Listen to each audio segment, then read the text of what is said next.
You're listening to The Extraction, conversations on the systems and strategies behind dental practice growth with Colin Ambler and Kyle Bergman. Hey, everybody, and welcome back to another episode of The Extraction Podcast. Your co-host, Kyle, here along with my co-host and the co-founder and CEO of TeamCare, Colin. And today we are joined by Danny, who's the co-founder of Avora. Danny started Avora to solve a problem he saw clearly in dentistry. Too much of the patient journey breaks down between diagnosis, understanding, and action, putting a ton of pressure on teams and leaving too much treatment unrealized, and everyone not getting home on time. In this episode, we talk about how Avora is helping save practices around 90 minutes per provider per day, what an elite treatment plan process actually looks like, and how AI can support the human side of dentistry without replacing it. Danny, welcome to the pod. Appreciate it. Doing great. So, Danny, you have a really fascinating background, and we're very early at a company that Colin and I fangirl over, and would love for you to talk about your experience prior to getting into the business of dentistry and what led you into this crazy world that we're in. Yeah, for sure. So before dentistry and really just taking us all the way back, my background has always been in product and computer science. So been coding since I was like 6 or 7 before I learned how to ride a bike. My parents were engineers, my grandparents were engineers. So it's always just been in my blood. I've been around it. And so I've been coding, making things basically ever since I can remember. And so I started off coding, making iOS apps right around the time when the first like iPhone was coming out and the App Store was becoming a thing. I was really into making games. And so I took a stab when I was in like middle school and high school, and I had a few games that actually made it to like the top 25 charts. And I was like, shoot, I feel like I'm actually pretty good at this thing. And I really wanted to continue pursuing it. So I continued doing the iOS thing, but I branched out into, what I can call like more serious projects, worked at a bunch of startups. And I think most notably, right before I started Avora, I built a product called Whisper Flow, which is a speech to text app. You can use it to talk into your computer, phone. Whisper basically cleans it up, turns it into usable text. And I'm sure maybe you can speak to it more than I can at this point, but people use it to write emails, talk to AI, so you can be really verbose, write text, really just interact with your computer. Right. And so that was a super cool experience. I'd love to talk more about it, but I'll stop there for a sec. And right after Whisper, I went and started Avora. Okay, so Whisper, for those that aren't listening, those that aren't aware, it's not, you have talk dictation on your phone and it sucks. It's terrible. And what you want it to be, what you think it's going to be, is what Whisper is. It's very intelligent. I don't know how they do it, but it's so cool that Danny was one of the kind of masters behind the curtain that brought that product to life. So, Danny, can you just close the gap for us? Whisper and then Avora. What opportunities did you see within dentistry? Yeah, absolutely. And I'll add a little bit more context on Whisper for those that aren't aware. So when I joined Whisper, I was basically the first engineer. And at that time, Whisper wasn't working on Flow, but it was actually a hardware brain computer interface company. So Whisper was building this thing, it's basically like a really big AirPod that was supposed to transcribe not speech, but this thing called silent speech. So basically read your brain signals and translate what you're thinking kind of silently into text. Wow. And so I joined the company. I was like, man, like this is the coolest thing ever. The problem was that we were still like probably, 4, 5, 6 years out from this thing ever hitting the market. And so what we wanted to do at Whisper was to prototype what some of those experiences would be like through speech, through voice. Because, what's like the closest thing to thinking is actually speaking out loud. I was working on Flow as basically like a side project for almost a year and a half. And as we were working on Flow, we ended up getting really, really good at, specifically voice AI and speech to text. Like as we were fine tuning the experience, we were making Whisper work with like quiet speech and loud speech and all these different environments. And when we released it, it turned out that it was actually, like a pretty big hit. People really liked speaking. And it turns out that the only reason people weren't doing it was because, like you said, like iPhone dictation sucks, speech to text sucks. And so basically after we released Flow, like the entire company pivoted to Flow just because we saw so much potential in just being able to properly use your voice and, speech to text kind of like I was talking about, on your computer, really anywhere you can think of. That is fascinating and actually reminds me of a legendary case study that I don't think a lot of people know about. But if you're listening and you're familiar with the software Slack, Slack actually started as a video game and they brought it to market and it was a commercial failure. And they then decided, in an effort to save the company, well, our engineering team made this back end communication tool that's actually pretty cool and pretty effective. Let's see if people are interested in this. And if you're familiar with Slack, the rest is history. So, a slightly different reason to pivot just a little bit farther out from getting to probably profitability. Maybe investors were like, what's going on here? And then really thanks to Danny, who comes up with a product that people found really valuable. So you crushed it with Whisper and Avora comes. Tell us about the opportunity you saw and what you're doing right now for some of your customers. Yeah, absolutely. So when I was leaving Whisper, Whisper was doing really great and things were taking off. I had always known that I wanted to start a company and it felt like a really great time in kind of mid 2024 when, you know, I think this is around like, man, like definitely post GPT-4, but things were starting to take off a little bit and it felt like an extremely exciting time to go and take some of what I was working on in voice AI and Whisper and figure out where to apply it. And, I'm an engineer, so I didn't have any dental experience. I surprisingly don't have anyone in my family who's a dentist or went to dental school. And so I was excited about doing something in healthcare because it felt really real. It's like real people, real patients, everyone's stressed out. But I really didn't know where to start. And so for the first like 6 months of the company, I was basically just going door to door, talking to anyone that would talk to me. Just so it turned out the dentists are really nice people and they were some of the only ones that would talk to me. And then I ended up deciding to get really deep into dental and figure out where I could take some of this awesome voice AI stuff that I was working on and see if there's actually real problems in dentistry for me to tackle with that tech. And we did this accelerator called Y Combinator, and they have this saying that, you don't want to be a solution in search of a problem. And for a while, it did feel like we were, taking this awesome tech and trying to figure out where to apply it. And so we kind of flipped the narrative a little bit and said, you know what, even if it's not voice AI, we still just want to find real exciting problems to work on. And basically I ended up like living in a dental practice for 3, 4 months, just shadowing and, looking at the day to day and trying to figure out like what are the bottlenecks and what are the exciting opportunities that as agents are getting better, we can actually go and solve with agents. And so it did turn out that we got really excited about two main problems. The first was all of the time that dentists and clinicians spend on documentation. Dentistry is unique from major medical because it's so much higher volume and there's so many more people that have touch points with the patient. You have the dentist, hygienist, assistant, front desk, treatment coordinator. And this makes it a really challenging environment where information gets lost a lot of times between all these different parties. Also, even if it doesn't get lost, it takes a ton of time to go and note everything down, do all of your tooth charting, make sure that everyone's on the same page. And we felt like this was just a super obvious application of voice AI and some of the tech that I was working on. And so that became one of our core products, which is an AI scribe. And we started off there again because it felt like a very visceral pain. Again, all of these people within the practice are spending so much of their time in documentation when they could be focusing on the patient, could be focusing on providing a better experience. And so that's what we started with. This was basically a year and a half ago, and we've very quickly grown to almost 500 practices today. And so it's been going great. We're saving our practices anywhere from an hour to an hour and a half per provider per day. And most of our practices tell us that once they get going, they really can't even imagine living without Avora. And so that's been a super cool thing for us to hear. Awesome. Yeah, I love it.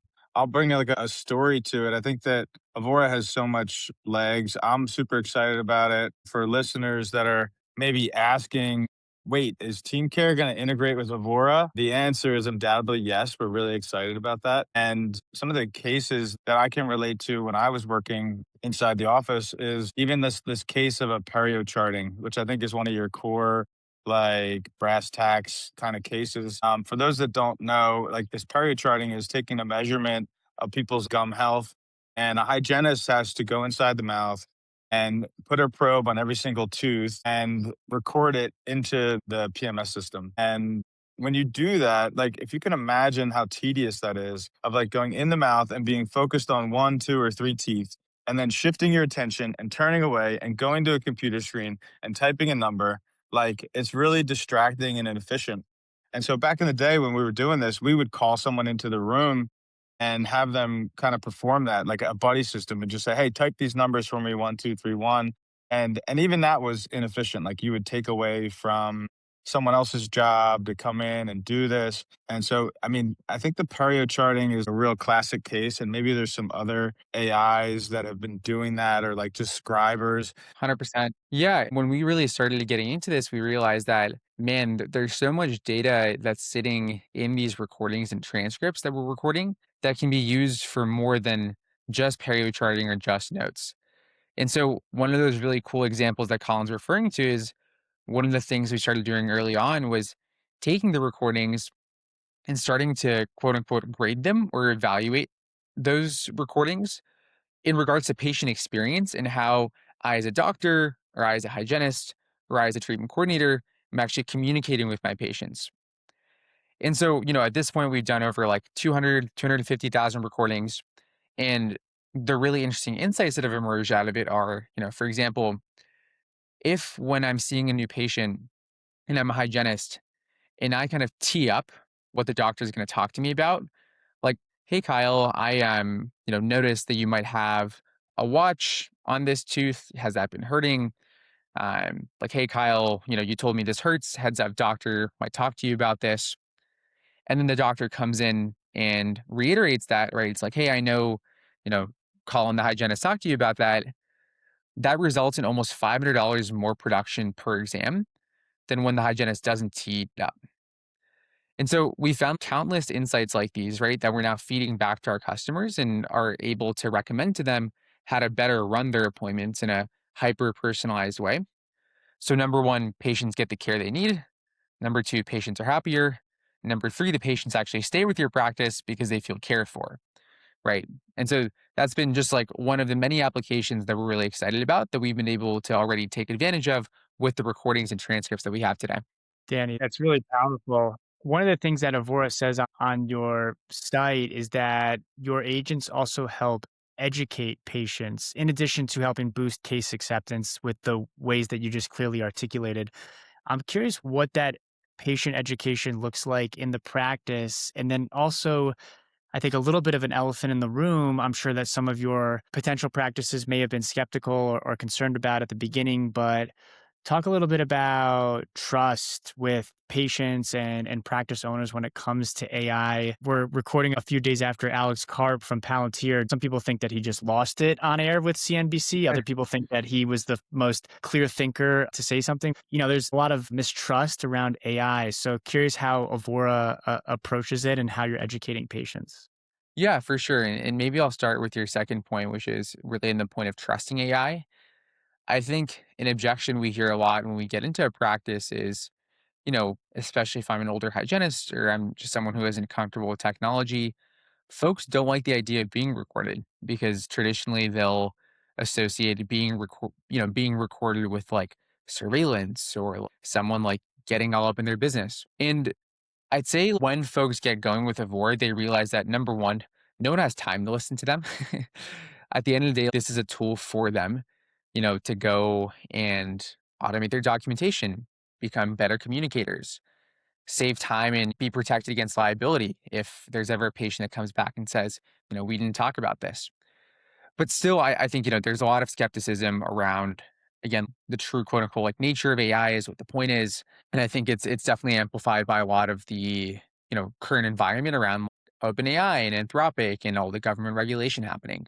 And so I certainly believe that in the next few years, we'll see an environment where people are accepting that AI is a tool for them more than just perio charting or just notes. And so one of those really cool examples that Colin's referring to is one of the things we started doing early on was taking the recordings and starting to quote unquote grade them or evaluate those recordings in regards to patient experience and how I, as a doctor, or I, as a hygienist, or I, as a treatment coordinator, I'm actually communicating with my patients. And so, at this point, we've done over like 200, 250,000 recordings. And the really interesting insights that have emerged out of it are, for example, if when I'm seeing a new patient and I'm a hygienist and I kind of tee up what the doctor is going to talk to me about, like, hey, Kyle, notice that you might have like a watch on this tooth. Has that been hurting? Like, hey, Kyle, you told me this hurts. Heads up, doctor might talk to you about this. And then the doctor comes in and reiterates that, right? It's like, hey, I know,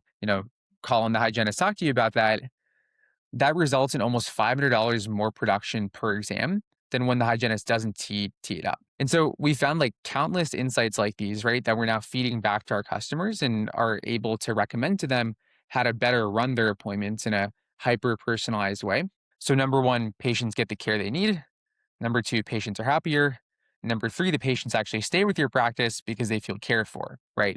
And so that's been just like one of the many applications that we're really excited about that we've been able to already take advantage of with the recordings and transcripts that we have today. Danny, that's really powerful. One of the things that Avora says on your site is that your agents also help educate patients in addition to helping boost case acceptance with the ways that you just clearly articulated.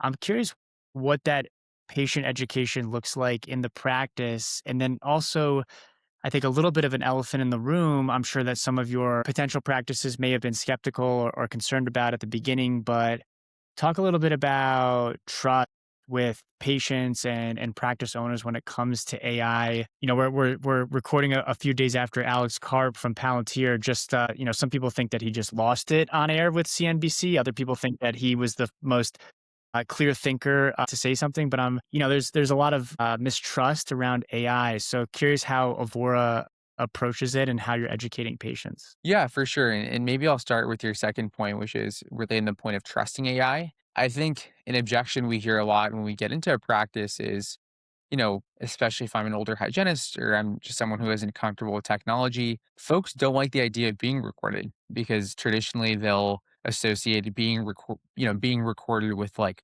surveillance or like, someone like getting all up in their business. And I'd say like when folks get going with Avora, they realize that number one, no one has time to listen to them. At the end of the day, like this is a tool for them, to go and automate their documentation, become better communicators, save time and, like be protected against liability if there's ever a patient that comes back and says, we didn't talk about this. But still, I think, there's a lot of skepticism around, again, like what the true quote unquote like nature of AI is, what the point is. And I think it's definitely amplified by a lot of the, current environment around like OpenAI and Anthropic and all the government regulation happening.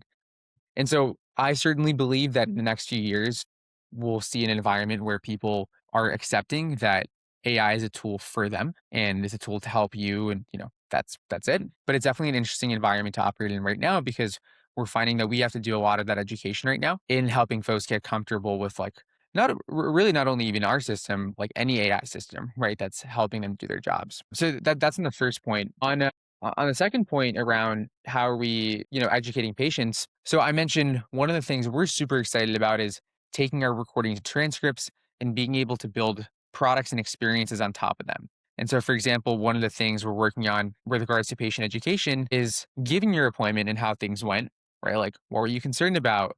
What do you care about? What did the doctor tell you? We can actually go and generate this like hyper personalized treatment plan that the doctor or treatment coordinator can use when presenting to you. That's again not just based on the treatment plan that was put into the system, but it's actually based on the conversation, right? And again, what you came in for, what you're thinking about. Do you have a wedding coming up? Are you like really cost sensitive? Really, this like hyper personalized document that's tailored for you and not anyone else. Very cool. Yeah, 100%. So there's 39 states right now in the US that are one party consent, which means that the patient does not technically have to know that they're being recorded, and 11 states that are two party consent. So the patient has to be either verbally or in a written form told, like, hey, we're recording this for note taking purposes, for education purposes, etc. Our recommendation, like the easiest way to be compliant, is just to tell every patient, hey, we're using a new note taker. Is it okay if we record this appointment? That both lets the patient know that there is a recording happening, avoids any weirdness, even if you're in a one party consent state around the patient later finding out and then being uncomfortable with it. And like the best part is we found, in those like 200,000 plus recordings that I was mentioning, it's literally like under 0.5% of patients that, even have questions about it. This is becoming a lot more commonplace, especially, in like medical and if you go to your primary care physician. And so we recommend just being like upfront, keep it short and sweet, and just let the patient know that we have this, AI assistant running in the background whose goal is to help out. Yeah, exactly. So Unlike a meeting note taker, there's a meeting for Avora to join. And so what we do when we start working together is we'll get you microphones for every room where you want to be able to go and do a recording. So usually this is like all of your ops, console rooms, and even sometimes the front desk. From there, it's super simple. Avora will integrate with your PMS through TeamCare soon, and otherwise, through like native or third-party integrations. Avora will pull all of your patients and appointments, so you're able to do a recording on the Avora program. Avora is just a website, so it's super easy to access on any computer. You don't have to download or install anything. Literally, the only thing you do is plug in that microphone, log into Avora, and do a recording for a patient. That's great. Yeah, 100%. The goal is very simple, which is, like you said, get people home on time.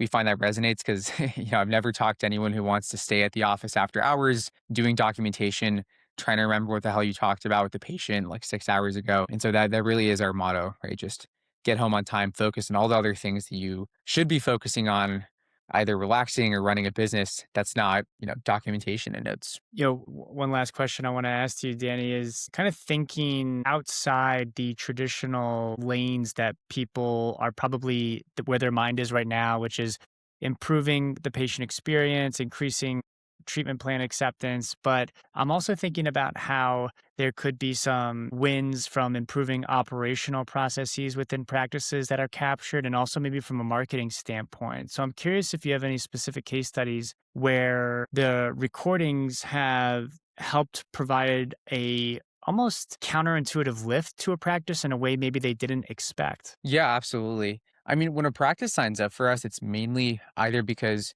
they want to get home on time, they want to save money on overtime, right? Like not pay folks to spend time charting or doing documentation, or to boost case acceptance, right? Around you have a new doctor, a new treatment coordinator, you're presenting bigger cases. You want to figure out how to improve your communication to get more of those cases across the finish line. One unintuitive thing I think that happens with our product is, like you said, you know, having these recordings is so powerful live that one feature that we offer is something called a handoff, a digital handoff.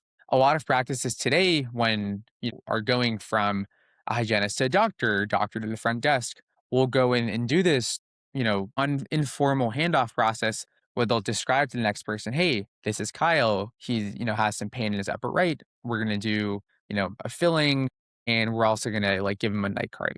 That process loses a lot of information. And so what usually happens is the next time, when the front desk is asking you if you want to do your treatment or presenting it to you, it doesn't really feel like they really know what they're talking about a lot of the time, because they actually don't, right? Like they weren't in the room and they didn't hear, like that hour long appointment that you just had with two different people. And so by taking advantage of these digital handoffs, practices have found that they actually do have a much higher case acceptance. And also, everyone feels better about the day to day because that coordination is a lot easier. They're not losing any information. They're not having to chase down anyone, who saw the patient, asking them like, what happened? Why is Kyle here? Amazing. And if you're listening to this and you can't wait, good thing is you don't have to, because you can check out getavora.ai, and we'll include that link in the show notes, and you can get started immediately. And when the integration comes, which it most definitely will, then we'll make that super smooth for everyone. Danny,